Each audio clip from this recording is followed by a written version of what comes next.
안녕하세요, 여러분. 오늘은 고대 중국의 위대한 사상가이자 유학의 핵심 인물인 맹자에 대해 알아보겠습니다. 맹자의 가르침과 고사성어 그리고 그의 철학이 현대에도 어떤 의미를 갖는지 함께 살펴볼까요? 맹자는 중국 고대의 위대한 사상가이자 정치가로 공자에 이어 유교의 핵심을 발전시킨 인물입니다. 그의 본명은 맹가이며 자는 자여 또는 자거입니다. 그는 추나라 출신으로 중국 역사에서 아성이라 불리는데 이는 공자를 성인으로 치켜 세우고 그의 버금가는 성인이라는 의미입니다. 맹자는 기원전 372년 추나라에서 태어났습니다. 그의 아버지 맹격은 일찍 사망하였고 어머니 급씨는 훌륭한 교육을 통해 그를 키웠습니다. 특히 맹모 삼천지교라는 일화가 유명합니다.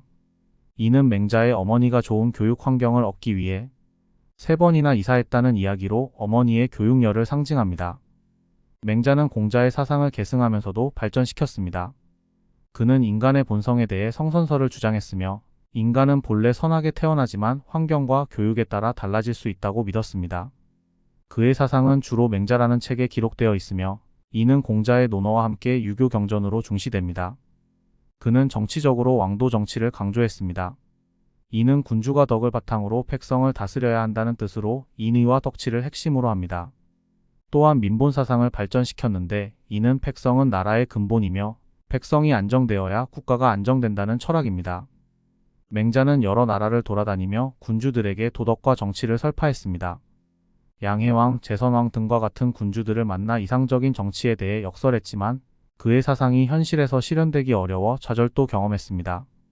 기원전 289년 맹자는 노나라에서 83세의 나이로 생을 마감했습니다. 그의 사상은 후대의 한나라 때부터 정통 유학의 중요한 부분으로 자리 잡았으며 동아시아 문화권 전체에 깊은 영향을 끼쳤습니다. 그는 공자와 함께 유교의 가장 중요한 인물로 추앙받으며 아성이라는 칭호를 얻었습니다.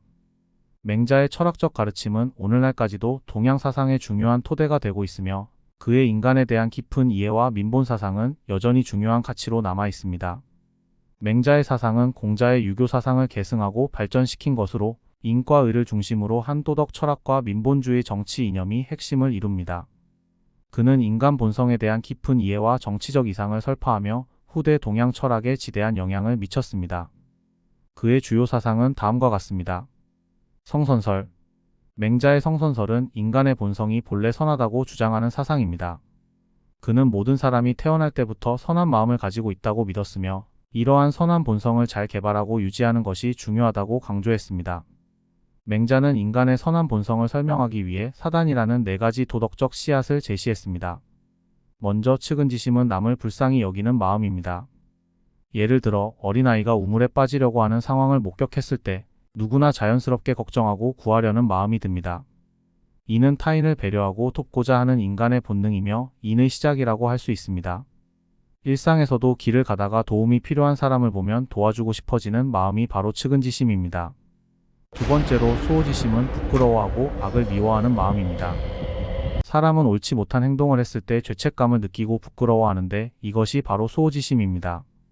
예를 들어 친구를 속이거나 나쁜 말을 한 후 후회하고 부끄러워하는 마음은 누구에게나 자연스럽게 나타납니다. 이는 의의 시작으로 도덕적 올바름을 추구하는 인간의 본성을 보여줍니다. 맹자는 부끄러워하는 마음이 없다면 인간이 아니다 라고 말하며 수호지심의 중요성을 강조했습니다. 세 번째는 사양지심으로 이는 겸손하고 양보하는 마음입니다. 일상에서 좋은 자리를 다른 사람에게 양보하거나 음식을 나눌 때 먼저 권하는 행동이 이에 해당합니다. 사양지심은 예의 시작으로 타인과의 관계에서 존중과 배려를 실천하는 마음입니다. 이런 마음이 없다면 사회적 조화가 깨질 수 있기에 맹자는 사양지심을 키우는 것이 중요하다고 보았습니다. 마지막으로 시비지심은 옳고 그름을 판단하는 마음입니다. 불의한 일을 보면 분노하고 정의로운 행동을 보면 존경하는 마음이 시비지심입니다. 예를 들어 친구가 부당한 대우를 받는 것을 보고 그것이 옳지 않다고 생각하며 돕고 싶어지는 마음이 바로 시비지심입니다. 이는 지혜 시작으로 도덕적 판단력을 바탕으로 올바른 행동을 이끌어냅니다. 맹자는 성선설을 설명하기 위해 씨앗에 비유했습니다. 그는 인간의 본성은 나무에 새싹이 자라는 것과 같다고 했습니다. 모든 사람의 마음속에는 선한 씨앗이 심어져 있으며 이를 잘 가꾸고 키우면 아름드린 나무로 성장할 수 있다는 의미입니다. 반면 적절한 교육과 수양이 없다면 그 씨앗은 자라지 못하고 시들 수 있습니다. 또한 맹자는 인간의 본성을 물에 비유하기도 했습니다. 물은 본래 아래로 흐르는 성질을 가지고 있다. 하지만 억지로 물을 거꾸로 흐르게 할 수도 있다. 그러나 그것은 본래의 모습이 아니다라고 말했습니다. 이는 인간도 본래 선하지만 나쁜 환경이나 습관에 의해 본성이 왜곡될 수 있다는 뜻입니다. 따라서 올바른 교육과 환경이 중요하다는 것을 강조한 것입니다. 맹자의 성선설은 우리에게 중요한 교훈을 줍니다.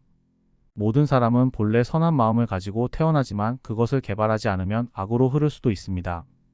따라서 꾸준한 자기 수양과 도덕적 교육이 필요합니다.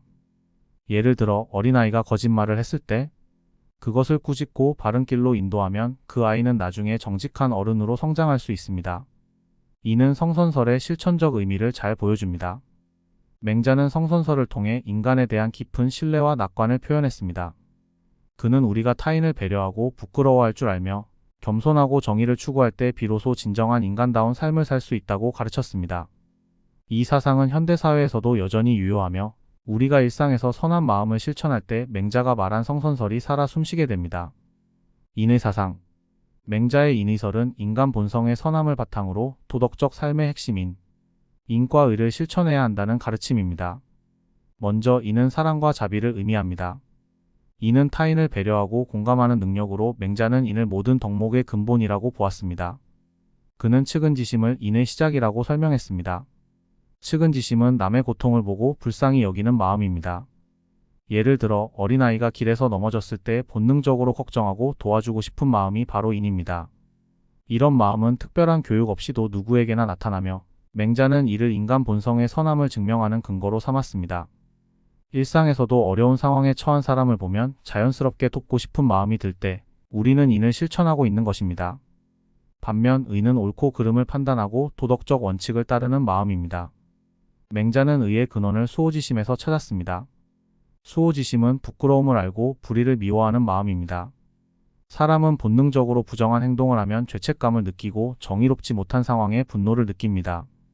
예를 들어 누군가 부당한 이익을 얻으려 할 때 그것이 옳지 않다고 판단하고 거절하는 마음이 바로 의입니다. 이는 단순히 법이나 규칙을 따르는 것이 아니라 자신의 내면에서 우러나오는 도덕적 판단에 따른 행동입니다. 맹자는 인과 의가 서로 보완적 관계에 있다고 보았습니다. 인이 사람을 사랑하는 마음이라면 의는 그 사랑을 바탕으로 옳고 그름을 판단하는 기준입니다. 인이 없는 의는 차가운 도덕주의에 그칠 수 있고 의가 없는 인은 감정에만 치우친 행동이 될 수 있습니다.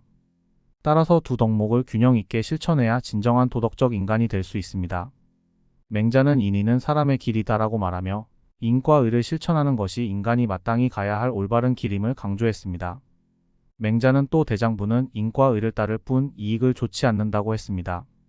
이는 도덕적 가치를 최우선으로 삼아야 한다는 뜻입니다. 예를 들어 사업을 운영할 때 단기적인 이익만을 추구하면 일시적으로 성공할 수 있지만 결국 신뢰를 잃게 됩니다. 그러나 인과 의를 바탕으로 사업을 운영한다면 더 큰 신뢰와 존경을 얻을 수 있습니다. 이는 개인뿐만 아니라 사회 전체에 긍정적인 영향을 미칩니다. 맹자의 인의설은 현대사회에서도 중요한 의미를 가집니다. 타인을 배려하고 옳은 일을 선택하는 작은 실천들이 사회를 더욱 도덕적으로 만드는 밑거름이 됩니다. 우리가 일상에서 친구나 가족, 동료와의 관계에서 배려와 정의를 실천할 때 맹자가 말한 인의설이 살아 숨쉬게 되는 것입니다. 맹자는 군주와 백성 모두가 인과 의를 실천해야 하며 군주는 인자하고 의로운 정치로 백성을 다스려야 한다고 주장했습니다. 이를 통해 사회의 도덕적 질서와 안정이 유지된다고 보았습니다.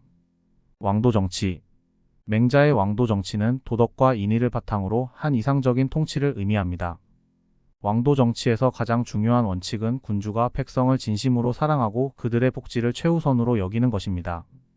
맹자는 군주가 힘과 권력으로 억압하는 패도 정치와 달리 인과 의로 나라를 다스릴 때 백성들이 진심으로 군주를 따르게 된다고 주장했습니다. 그는 백성의 안녕과 행복이 군주의 권력보다 훨씬 중요하다고 강조하며 민기군경이라는 말을 남겼습니다. 이는 백성이 가장 귀하고 국가가 그 다음이며 군주는 가장 가볍다는 뜻입니다. 군주는 백성을 위한 존재이지 백성이 군주를 위한 존재가 아니라는 의미입니다.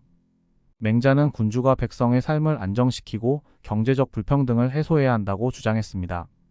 그는 항산이 있어야 항심이 있다고 했는데 이는 백성들이 일정한 생업을 가지고 있어야 도덕적 마음을 유지할 수 있다는 뜻입니다. 백성이 기본적인 생계를 유지하지 못하면 도덕적 삶을 살기 어려우므로 군주는 백성의 경제적 안정을 최우선으로 삼아야 한다고 보았습니다. 예를 들어 농사를 짓는 백성에게 충분한 토지와 지원을 제공하고 세금을 공정하게 부과하는 정책이 왕도 정치의 실현이라고 할 수 있습니다. 맹자는 또한 군주가 도덕적으로 모범을 보여야 한다고 강조했습니다. 그는 군자가 의롭게 행동하면 백성들이 따라한다고 했습니다. 지도자가 정직하고 공정하게 행동하면 백성들도 자연스럽게 도덕적인 삶을 살게 된다는 의미입니다. 반면 군주가 부정한 방법으로 권력을 유지하거나 사리사욕을 채우면 백성들 역시 도덕적 타락에 빠지게 됩니다. 이는 현대사회에서도 마찬가지입니다. 지도자가 공정하고 투명한 정책을 펼치고 국민을 진심으로 위한다면 국민들은 그 지도자를 신뢰하고 사회도 안정될 것입니다. 맹자는 패도 정치와 왕도 정치를 대비시키며 힘으로 사람을 억누르는 패도 정치는 일시적인 복종만을 가져올 뿐 진정한 지지를 얻을 수 없다고 보았습니다. 그는 힘으로 사람을 복종시키면 그 마음까지 복종시키지 못하지만 덕으로 복종시키면 진심으로 따른다고 했습니다. 이는 억압과 강제로는 사람의 마음을 얻을 수 없으며 진정한 존경과 신뢰를 얻으려면 도덕적인 리더십이 필요하다는 뜻입니다. 예를 들어 회사의 CEO가 직원들을 존중하고 공정하게 대우하면 직원들이 회사에 자발적으로 충성하게 되지만 권위적이고 억압적인 경영자는 결국 직원들의 반발을 초래할 수밖에 없습니다. 왕도 정치는 단순한 통치 이론이 아니라 지도자가 가져야 할 도덕적 책임과 백성에 대한 사랑을 강조하는 철학입니다. 맹자는 군주가 백성을 부모처럼 보살피고 그들의 고통을 자신의 고통처럼 여길 때만이 진정한 안정과 번영을 이룰 수 있다고 믿었습니다. 이는 현대사회에서도 중요한 교훈이 됩니다. 지도자나 조직 운영자가 이익만을 추구하는 것이 아니라 구성원들의 복지와 도덕적 가치를 우선시할 때 조직이나 사회 전체가 건강하고 안정적으로 발전할 수 있다는 것입니다. 호연지기. 맹자의 호연지기는 그의 사상에서 중요한 개념 중 하나로 사람의 정의감과 의로움, 내적 강직함을 나타냅니다. 이 기운은 사람의 내면에서 나오는 도덕적이고 강한 의지로 외부의 어려움이나 유혹에도 흔들리지 않고 올바른 길을 가게 하는 힘을 말합니다. 맹자는 이 호연지기를 자기 내면의 강한 의지로 보고 이를 가진 사람은 어떠한 상황에서도 도덕적 기준을 지키며 자신의 신념을 끝까지 고수할 수 있다고 믿었습니다. 맹자가 호연지기를 설명할 때 자주 사용하는 비유 중 하나는 큰 나무는 뿌리가 깊고 넓게 퍼져 있으며 바람과 비에도 흔들리지 않는다는 말입니다.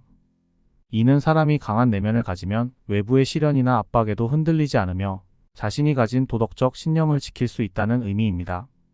맹자에게 호연지기는 단순한 정신적 힘이나 기운이 아니라 도덕적 원칙을 지키고 인간으로서의 의로움을 유지하는 내적 힘을 말합니다. 그는 호연지기를 군자의 중요한 특성으로 봤습니다. 군자는 외적인 환경이나 상황에 따라 자신의 신념을 바꾸지 않고 언제나 올바른 길을 선택하는 사람이라고 정의했습니다. 호연지기를 가진 사람은 정의롭게 행동하려는 의지가 강하고 그 의지가 외부의 불공정이나 압박에도 흔들리지 않도록 합니다. 그가 말한 명언 중 하나는 호연지기의 기운은 사람을 군자로 만든다입니다. 즉, 이 기운을 가진 사람은 내적으로 강한 도덕적 의지를 지니며 외부의 유혹이나 어려움 속에서도 올바른 선택을 할 수 있게 된다는 뜻입니다. 일상에서 호연지기는 여러 방식으로 드러날 수 있습니다. 예를 들어 학교나 직장에서 부당한 일이 생겼을 때 어떤 사람은 그 일에 대해 불평하고 비판만 할 수 있지만 호연지기를 가진 사람은 그 부당함을 바로잡으려고 노력합니다. 그 사람은 자신의 신념에 따라 올바르게 행동하며 불의와 타협하지 않으려고 합니다. 친구가 잘못된 길을 가고 있을 때에도 호연지기를 가진 사람은 친구에게 정직하게 충고하며 올바른 길로 인도하려는 의지를 보입니다.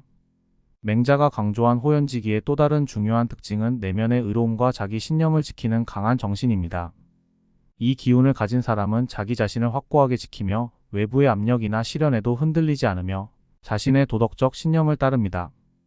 예를 들어 정치인이나 사회적 리더가 호연지기를 가진다면 그는 도덕적 기준을 지키며 부당한 상황이나 유혹에도 흔들리지 않고 정의롭게 행동할 것입니다.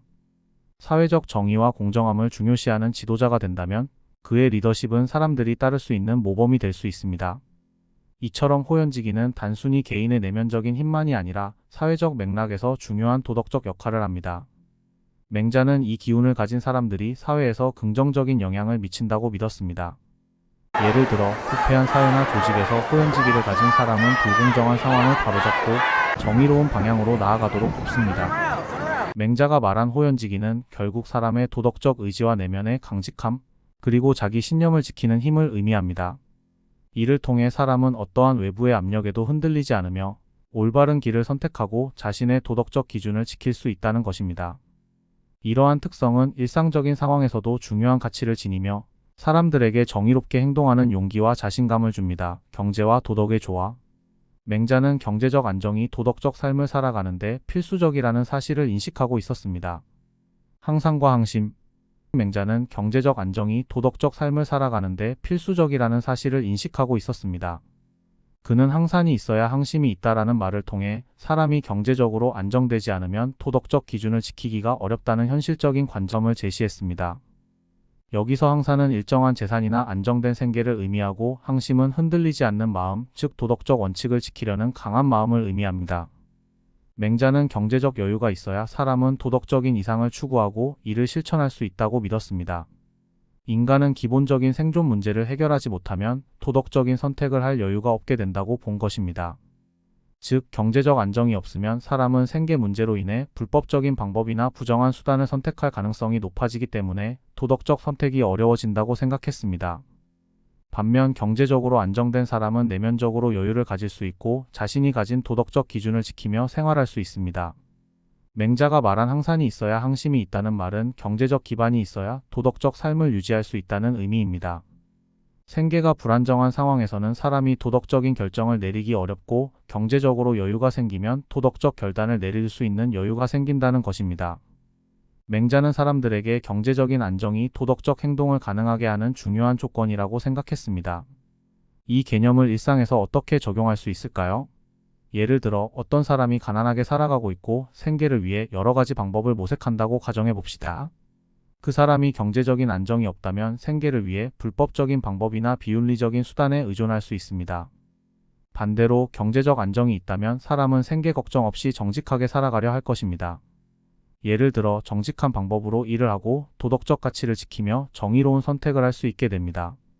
또한 맹자는 국가의 지도자가 백성들의 경제적 안정에 신경 써야 한다고 봤습니다. 왜냐하면 백성들이 경제적 불안을 겪으면 도덕적 행동을 하기가 어려워지기 때문입니다. 예를 들어 불안정한 경제 상태에서 사람들은 생계를 위해 비도덕적인 방법을 택할 수 있습니다. 따라서 좋은 지도자는 백성들이 생계 걱정 없이 도덕적 기준을 지킬 수 있도록 해야 한다는 것이 맹자의 주장입니다. 맹자는 도덕적인 삶을 살아가는 데 있어 경제적 안정의 중요성을 강조하며 이 두 가지는 서로 뗄 수 없는 관계에 있다고 보았습니다. 경제적 여유가 있으면 도덕적 기준을 지키기 위한 여유가 생기고 도덕적 삶을 살려는 의지가 강해지며 결과적으로 사회는 더 정의롭고 평화로워질 수 있다고 믿었습니다. 맹자의 현실 비판. 맹자는 제후들이 무력을 통해 패권을 추구하는 패도 정치를 강하게 비판하며 대신 도덕적 원칙에 기반한 왕도 정치를 주장했습니다. 패도 정치는 군사력을 바탕으로 권력을 추구하는 방식으로 군주가 힘을 이용해 백성을 억압하고 통치하는 체제를 말합니다. 이런 정치 방식은 백성들에게 도덕적 가치나 윤리를 심어주는 데 실패하고 결국 국가의 질서를 유지하기 어려운 결과를 초래한다고 맹자는 봤습니다. 그는 군주가 도덕적으로 훌륭한 인격을 지닌 지도자가 되어야 한다고 주장했으며 이를 통해 백성들의 존경과 사랑을 받을 수 있다고 믿었습니다. 맹자는 왕도 정치를 통해 군주가 덕을 바탕으로 백성을 다스리면 도덕적 리더십을 통해 백성들이 자발적으로 도덕적인 삶을 살 수 있다고 보았습니다. 왕도 정치는 단순히 군주의 권력만을 강조하는 것이 아니라 군주가 도덕적 지도력을 발휘하여 백성과의 신뢰관계를 유지하고 백성들이 자발적으로 따르게 하는 정치체제입니다. 그는 왕도는 덕으로 세운다라고 말하며 군주의 덕을 통해 왕도 정치를 실현할 수 있다고 강조했습니다. 그러나 현실에서 맹자의 사상은 쉽게 받아들여지지 않았습니다. 제후들은 여전히 군사력과 정치적 실리를 추구했으며 맹자의 이상적인 왕도 정치는 당대에는 이상주의적이고 비현실적인 사상으로 여겨졌습니다. 그럼에도 불구하고 맹자의 사상은 후대에 큰 영향을 미쳤습니다. 그의 왕도 정치는 도덕과 윤리를 중심에 둔 정치 철학으로 동양 사상에 깊은 뿌리를 내렸습니다. 후대 정치 이론에 큰 영향을 미쳤고 도덕적 정치와 백성 중심의 통치라는 중요한 원칙을 세우는 데 기여했습니다. 맹자의 사상은 단순히 도덕과 윤리를 강조하는 데 그치지 않았습니다. 그는 정치의 본질을 탐구하고 국가와 백성의 관계를 재정립하려 했습니다. 군주가 도덕적인 덕목을 갖추고 백성을 위해 봉사할 때 국가가 번영하고 백성이 행복해질 수 있다고 믿었습니다. 이는 단순히 윤리적 교훈을 넘어서서 사회와 정치의 본질에 대한 깊은 철학적 고찰이 담겨 있는 사상이었습니다.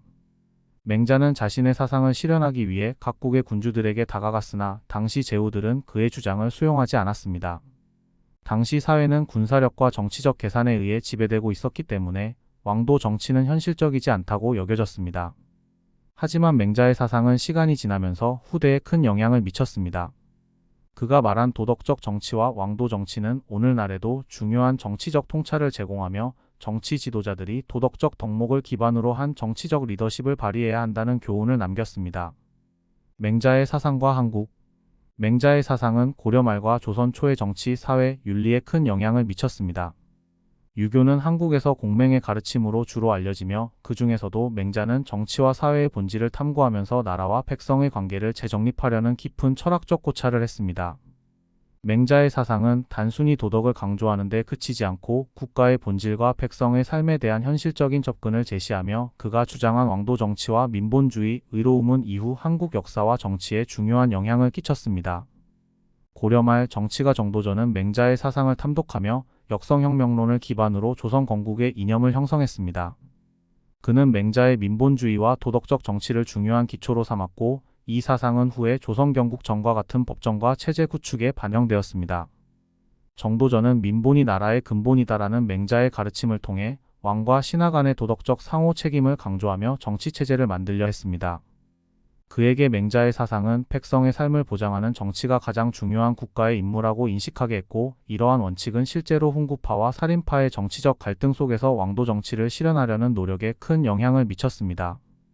맹자의 사상에서 의로움은 중요한 개념입니다. 이는 단순히 도덕적 교훈이 아니라 불이한 상황에 대한 저항의 정신이기도 했습니다. 의병과 의사들은 맹자의 정의를 실천하려 했으며 3.1 운동과 같은 역사적 사건에서도 이 의로움의 정신은 중요한 동기부여가 되었습니다. 의로움은 죽음을 두려워하지 않는다는 맹자의 말은 당시 독립을 위한 투쟁에서 큰 의미를 지니게 되었으며 동학농민운동이나 의병활동에서 이 정신을 따르는 이들이 많았습니다. 이들은 부당한 압박에 맞서 정의를 실현하려는 의지로 움직였고 이는 오늘날까지도 한국 사회에서 혁명적이고 도덕적인 투쟁의 핵심적인 요소로 자리잡고 있습니다. 현대 한국에서 맹자의 사상은 여전히 중요한 가치로 인식되고 있습니다. 맹자의 항산이 있어야 항심이 있다라는 명언은 경제적 안정과 도덕적 삶을 연계하는 중요한 교훈으로 한국 사회에서 여전히 중요한 이론적 토대가 되고 있습니다. 이는 개인의 경제적 안정을 통해 도덕적 가치와 정치적 책임을 실현할 수 있다는 맹자의 사상을 반영하고 있습니다. 그러나 맹자의 사상은 그 자체로 전통적인 유교적 질서와 왕도 정치의 한계를 가지고 있습니다. 근대 민주주의와의 차이점이 명확하게 드러나기도 하며 민주화와 개인의 자유를 중시하는 현대사회에서는 그 적용에 어려움이 따를 수 있습니다. 그렇지만 여전히 맹자가 강조한 도덕적 정치와 민본주의의 정신은 많은 사람들에게 정의와 의로움을 실천하려는 기준이 되고 있으며 현대 한국 사회에서 도덕적 원칙을 실천하는 데 중요한 기초가 되고 있습니다. 맹자의 사상은 한국 사회에서 민주주의와 사회적 책임의 균형을 맞추려는 노력의 중요한 부분을 차지하며 맹자가 강조한 백성 중심의 정치는 오늘날에도 여전히 중요한 가르침을 제공합니다. 또한 맹자의 사상은 의로움과 정의를 중시하는 현대사회에서 중요한 통찰을 제공하며 이 사상을 재평가하고 현대화하려는 시도가 계속되고 있습니다. 맹자와 관련된 고사성어. 맹자와 관련된 고사성어는 그의 사상과 교훈을 잘 담고 있는 표현들 중 우리에게 친숙한 고사들을 선별하여 각각의 유래와 의미를 이해하면 맹자의 철학적 메시지를 더욱 깊이 느낄 수 있습니다. 아래의 각 고사성어에 대한 유래와 설명을 예시를 통해 풀어드리겠습니다. 농단은 깎아지른 듯이 높이 솟아오른 언덕이라는 뜻으로 좋은 자리를 차지하여 이익이나 권력을 독차지함을 이르는 말입니다. 농단이라는 표현은 맹자의 공손추장구에 나오는 이야기에서 유래한 고사에서 비롯되었습니다. 이 고사에서 농단은 권력이나 이익을 독점하는 것을 의미하며 맹자가 제나라 선왕에게 복록과 권력을 제안받았을 때 이를 거절하며 복록에 매달려 부를 독점하고 혼자만 높은 자리에 올라 정보를 독점하는 것은 사람을 죽이는 것 못지않게 나쁜 죄악이라고 강조한 데서 비롯됩니다. 즉 이익과 권력을 독점하려는 태도가 부도덕하다는 의미로 쓰이게 되었습니다. 이와 관련된 고사는 다음과 같습니다. 어느 시장에 장사꾼이 있었습니다. 이 장사꾼은 시장 근처의 높은 언덕에 올라가 시장을 내려다보며 좋은 자리를 차지하여 독점적으로 이익을 취하려는 계획을 세웠습니다. 그는 먼저 좋은 위치의 자리를 차지하고 물건을 독점하여 높은 가격에 팔며 폭리를 취했습니다. 이러한 행동은 시장의 질서를 어지럽혔고 사람들은 이 장사꾼의 탐욕을 비난했습니다. 결국 시장의 관리자는 이 장사꾼에게 세금을 부과하며 국가적인 제도를 마련하게 되었습니다. 이 고사에서 나온 농단은 권력이나 자원을 독점하고 다른 사람들에게 부당한 이익을 취하는 행위를 비판하는 의미로 쓰입니다.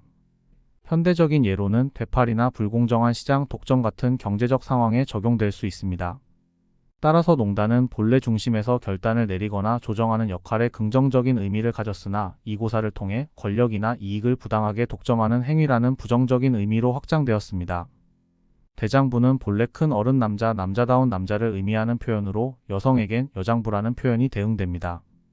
이 표현은 한자로 큰과 남자를 합친 것으로 남자다운 품격을 갖춘 사람을 의미합니다. 이 말의 유래는 맹자의 등문공편 하에 나오는 이야기에서 비롯됩니다. 경춘이라는 사람이 맹자에게 공손령과 장의와 같은 인물들이 대장부라고 할 수 있냐고 묻습니다. 그들은 성을 내면 제후들이 전쟁을 걱정하고 조용히 있으면 천하가 평안해지는 인물들이었기 때문입니다. 이에 대해 맹자는 그들이 단지 자신의 임금에게 순종하여 높은 벼슬을 차지하려는 사람들일 뿐 진정한 대장부는 아니라고 비판합니다. 맹자는 대장부를 정의하며 대장부는 천하의 가장 넓은 곳에 살며 가장 바른 도리를 행하며 비록 뜻을 이루지 못하더라도 그 도리를 지키는 사람이라고 강조합니다. 즉 대장부란 크고 넓은 뜻을 품고 그 뜻을 이루기 위해 꾸준히 노력하며 그 과정에서 비굴하지 않고 지조를 지키는 사람이라고 정의한 것입니다. 또한 대장부는 천하를 누비는 종행가나 교활한 아내와는 달리 대의를 좇고 그것을 실현하기 위해 힘쓰는 사람이어야 한다고 맹자는 주장합니다. 이 고사에서 대장부의 의미는 단순히 능력이 뛰어난 사람이 아니라 높은 도덕적 기준과 꾸준한 노력 그리고 대의를 위한 헌신적인 자세를 갖춘 사람을 말합니다. 즉 군자와는 달리 대장부는 더 이상 능력만을 중시하는 것이 아니라 도덕적인 완성도와 대의를 이루는 데 중점을 둡니다. 한국에서 대장부라는 표현은 유교적 가치관이 강조되는 전통적인 맥락에서 사용되던 용어로 현대에 들어서는 많이 쓰이지 않지만 어른들이 후배나 아들에게 충고할 때나 사내 대장부라는 표현으로 남아 있습니다. 예를 들어 어린 시절 사내 대장부가 라고 부모나 어른들이 꾸짖을 때 사용되곤 했습니다. 이 표현은 본래 다재다능한 사람에서 출발했지만 시간이 지나면서 유교적인 높은 도덕적 가치와 결합되어 인격적으로 뛰어난 사람, 도덕적 의무를 다하는 사람을 뜻하는 말로 변화하였다고 볼 수 있습니다. 알묘조장은 급하게 서두르다가 오히려 일을 망친다는 의미를 가진 고사성어입니다. 이 말은 맹자의 공손추 상에 등장하는 이야기에서 유래한 것으로 고사에서 농부가 급하게 일을 하다가 오히려 자신이 의도한 바와는 정반대의 결과를 초래하는 상황을 비유합니다. 춘추시대 중국 송나라에 한 어리석은 농부가 있었습니다. 그는 자신이 심은 벼가 다른 사람의 벼보다 덜 자란 것 같아 걱정했습니다. 이에 그는 벼의 순을 잡아 빼면 벼가 더 빨리 자랄 것이라고 생각하고 매일 벼의 순을 뽑았습니다. 그런데 결국 벼는 점차 말라 죽고 말았습니다. 농부는 서두르기 위해 벼의 순을 뽑는 행동이 벼의 성장을 도와줄 것이라고 착각했지만 그 결과는 완전히 반대였습니다. 이 고사에서 나온 알묘조장의 의미는 급하게 서두르다가 오히려 일을 망친다는 뜻입니다. 농부는 급하게 일을 하려 했지만 그로 인해 본래의 목적을 이루기는커녕 오히려 일을 망쳤습니다. 이를 통해 서두르면 오히려 일이 더 악화될 수 있다는 교훈을 알 수 있습니다. 또한 조장이라는 단어는 부추기다는 의미인데 알묘조장에서 사용될 때는 잘못된 방향으로 일을 부추기는 의미로 해석됩니다. 이는 본래 의도했던 긍정적인 결과를 얻기 위해선 차분하게 서두르지 말고 신중하게 행동해야 한다는 교훈을 전합니다. 비슷한 의미를 가진 속담이나 표현도 있습니다. 욕속죽부달는 공자의 말로 서둘러 가려다 오히려 이르지 못한다는 뜻입니다. 급할수록 돌아가라는 한국의 속담은 급할수록 더 신중하고 여유를 가지고 처리하는 것이 중요하다는 의미입니다. 3일지정 11왕 11화는 3일을 가야 할 길을 하루에 가려 하니 결국 열흘을 쉬게 된다는 뜻으로 서두르면 오히려 일이 더 어렵게 된다는 교훈을 담고 있습니다. 이처럼 알묘조장은 급하게 서두르는 것이 반드시 좋은 결과를 낳지 않음을 일깨워주는 고사성어로 신중함과 인내가 중요한 가치임을 상기시켜줍니다. 연목구어는 나무에 올라 고기를 구한다는 뜻으로 도저히 불가능한 일을 구치하려 한다는 의미를 가진 고사성어입니다. 이 표현은 맹자의 양해왕편에서 유래했습니다. 맹자는 천하를 돌아다니며 왕도 정치의 이상을 설파하고 있었습니다. 어느 날 제나라의 선왕을 만나게 되었고 그에게 대왕의 대망은 무엇입니까? 라고 물었습니다. 선왕은 쉽게 대답을 하지 못했는데 그 이유는 선왕이 관심을 두고 있던 문제는 중국 통일이었고 맹자가 설파하는 인의 왕도 정치와는 맞지 않았기 때문입니다. 이를 알게 된 맹자는 선왕을 낳기 위해 이렇게 물었습니다. 전쟁의 목적은 의식을 얻기 위함입니까? 인생의 오락을 위함입니까? 선왕은 맹자의 유도 질문에 걸려들어 나의 대망은 그런 것이 아니오 라고 답했습니다. 그런 다음 맹자는 대왕의 바람은 중국 천하를 통일하는 것이겠지요. 그러나 무력으로 욕망을 달성하려는 것은 나무에 올라가서 물고기를 구하는 것과 다를 바 없습니다. 라고 말했습니다. 선왕이 그게 그렇게 어렵습니까? 라고 되묻자 맹자는 그렇습니다. 라고 답을 했습니다. 그것은 단지 어려운 것이 아니라 큰 재앙을 초래할 수 있습니다. 라고 답했습니다. 결국 선왕은 맹자에게 완전히 낚여서 왕도 정치를 열심히 듣게 되었다고 전해집니다. 이 고사성어는 목적과 수단이 맞지 않거나 터무니없는 꿈을 꾸는 사람을 비판하는 말로 사용됩니다. 즉 불가능한 방법으로 불가능한 일을 하려는 시도를 비판할 때 연목구어라는 표현을 쓰며 목적을 이루기 위한 방법이 잘못되었음을 강조하는 데 사용됩니다. 50보백보는 50걸음을 도망친 사람이 100걸음을 도망친 사람을 비웃는다는 뜻으로 본질적으로는 같은 잘못을 저지르고 있음에도 불구하고 정도의 차이를 두고 서로를 비웃는 상황을 설명하는 고사성어입니다. 이 표현은 맹자의 양해왕편에서 유래하였습니다. 맹자는 위의 왕에게 두 병사의 이야기를 들려주며 이 고사성어를 설명합니다. 전쟁에서 크게 패한 두 병사가 도망갔는데 한 명은 100보를 도망쳤고 다른 하나는 50보를 도망쳤습니다. 그런데 50보를 도망친 병사가 100보를 도망친 병사를 비웃는다면 어떻게 되겠습니까? 위의 왕은 그렇다면 그것은 말이 안 된다. 결국 두 병사 모두 도망간 것이 아니냐고 답합니다. 맹자는 이를 통해 왕에게 목표를 달성하려는 방법에 본질적인 차이가 없다는 것을 이해하라고 교훈을 주었습니다. 이 고사성어는 다른 사람을 비난하기 전에 자신이 처한 상황을 돌아봐야 한다는 교훈을 담고 있습니다. 즉 본질적으로 같은 잘못을 저질렀다면 그 잘못을 다른 사람에게 비난할 자격이 없다는 의미입니다. 50보백보는 자신도 비슷한 실수를 했거나 똑같은 상황에 처해 있다면 비판할 수 없다는 중요한 교훈을 전합니다. 이 표현은 일상생활에서 목표를 이루기 위한 방법이나 과정에서의 차이를 비판할 때 자주 사용되며 난형난제, 대동소이, 피장파장 같은 표현과 유사한 맥락에서 쓰입니다. 이들은 본질적으로 비슷한 상황을 비판하거나 비교할 때 사용되며 정도 차이만 있을 뿐 서로 같은 잘못을 지적하는 오류를 강조합니다. 자포자기는 모든 희망을 잃고 스스로를 포기하며 될 대로 되라는 식으로 행동하는 것을 의미합니다. 이 표현은 맹자 1후 상 10장에서 유래했습니다. 맹자는 자포자기에 빠진 사람을 비판하며 이러한 태도로는 대화나 협력조차 불가능하다고 강조했습니다. 자포는 스스로를 함부로 대하고 자신의 가치를 폄하하는 태도를 가리키며 예와 의를 무시하는 행동을 의미합니다. 자기는 도덕적 가치를 포기하고 스스로를 버리는 상태를 뜻합니다. 맹자는 자포자기 상태에 있는 사람은 인과 의의 길에서 벗어나는 것이기 때문에 매우 안타깝고 슬픈 일이라고 지적했습니다. 이는 사람이 머물러야 할 가장 안락한 집이고 의는 가장 바른 길입니다. 그러나 자포자기에 빠지면 이 집과 길을 버리고 스스로를 해치는 셈이 됩니다. 현대적으로 자포자기는 모든 희망을 잃은 무기력한 상태를 나타내며 심각한 경우에는 PTSD와 같은 정신건강 문제로 이어질 수 있습니다. 특히 학교 폭력이나 사회적 압박을 겪은 사람들이 이런 상태에 빠지기 쉽고 이는 자해나 우울증, 심지어 자살로 연결될 위험이 있습니다. 맹자는 자포자기를 경계하며 자기 존중과 도덕적 가치를 지키는 것이 중요하다고 가르칩니다. 스스로를 포기하지 않고 인과 의의 바른 길을 따르는 것이 진정한 인간다운 삶의 시작이라는 교훈을 전합니다. 중과 부적은 적은 수가 많은 수를 이기지 못한다는 뜻으로 수적인 열세가 상대의 우세를 이기기 어렵다는 진리를 나타냅니다. 중국에서는 과부적중이라는 표현을 사용하기도 합니다.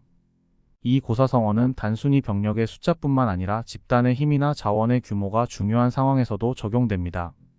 다수가 소수를 이기는 것이 일반적이기 때문에 소수가 다수를 이기는 일은 드물고 특별한 사건으로 기록됩니다. 하지만 이 표현은 단순히 수적인 우위를 강조하는 데 그치지 않고 현실을 무시하고 무모하게 도전하는 태도에 대한 경고도 담고 있습니다. 자신을 과대평가하거나 상황을 과소평가한 채 무리하게 나아가면 실패할 가능성이 크다는 교훈을 주는 것입니다. 반면 역사적으로 소수가 다수를 이긴 경우도 있습니다. 이런 사례는 예외적이며 전략, 지휘관의 능력, 지형적 이점 등이 뒷받침되었기에 가능했습니다. 따라서 이 고사성어는 숫자나 자원의 열쇠를 무시한 채 무모하게 도전하는 것은 위험하다는 사실을 상기시키며 상황을 냉정하게 판단하고 신중하게 행동해야 한다는 교훈을 전달합니다. 필부지용은 하찮은 남자의 용기라는 뜻으로 깊은 생각이나 전략 없이 혈기만을 믿고 함부로 행동하는 것을 의미합니다.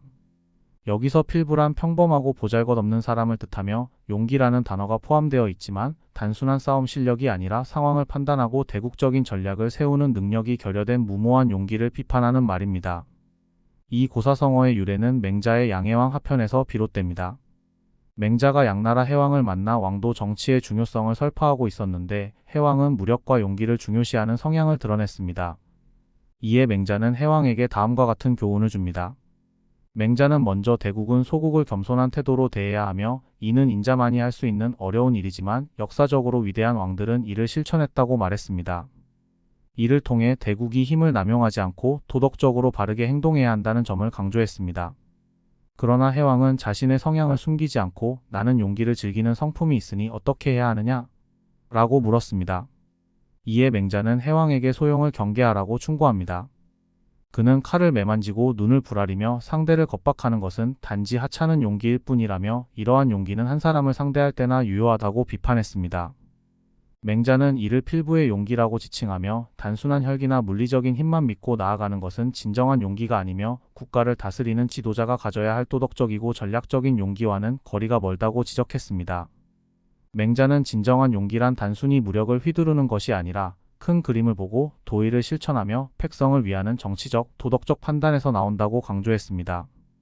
이 교훈은 단순히 싸움이나 물리적인 힘에 의존하는 태도가 아니라 지혜와 인의를 바탕으로 하는 더 큰 용기를 가져야 함을 일깨우고 있습니다. 이 고사성어들은 맹자의 사상과 인간 본성, 도덕적 가치에 대한 깊은 통찰을 담고 있으며 오늘날에도 여전히 중요한 교훈을 전달합니다. 지금까지 맹자에 대해 알아보았습니다. 맹자의 가르침은 시대를 뛰어넘어 우리에게 깊은 통찰을 줍니다. 그의 사상을 통해 우리의 삶과 사회를 돌아보고 진정한 리더십과 도덕성을 되새겨보는 시간이 되었길 바랍니다. 오늘도 시청해주셔서 감사합니다. 다음 영상에서 더 유익한 내용으로 찾아오겠습니다.